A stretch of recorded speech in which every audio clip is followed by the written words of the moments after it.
So yesterday, I caught the Long Island Railroad discriminating again and treating the main line way too badly, while folks on the Babylon line got a comfortable ride. So as I was in Jamaica, heading toward Belmore, I saw this train. This was the one of the Huntington trains here.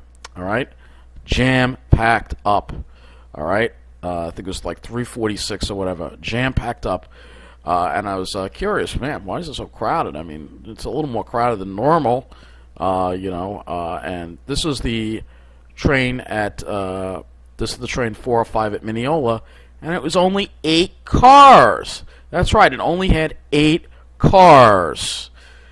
It should be 12 cars. Every train on the main line should be 12 cars, but it was only 8 cars, and therefore it was overcrowded. But I get on the 356 to Wantagh, and look at that. There's no one standing. Unbelievable. So I get on the 356 to Wantagh, and there's no one standing. And I go on my phone, and again, I look at the app and see how many cars is this train. And it actually has more cars. 10 cars. It has 10 cars, and it's also running early because the Babylon trains are always on time most of the time. All right? So this is another example of it's still going on, the preferential treatment. When I see things like this, I'm going to be making videos about it because it's very wrong. The equipment should be going where the ridership is most, but we all know why the Babylon line gets treated so well, and that's because a certain demographic lives there, the white finance professional.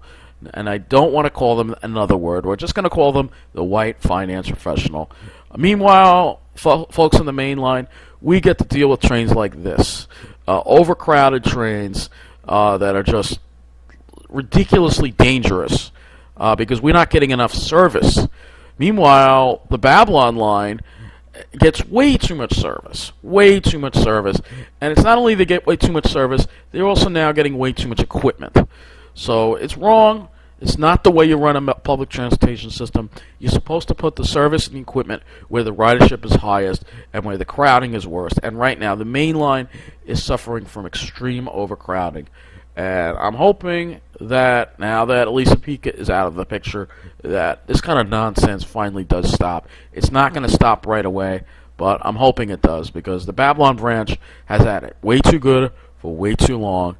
And it's time for a little more fairness at the Long Island Railroad. Every rider should be treated equally and fairly, and I'm going to keep talking about these kind of things when I see them. Anyway, thank you for watching.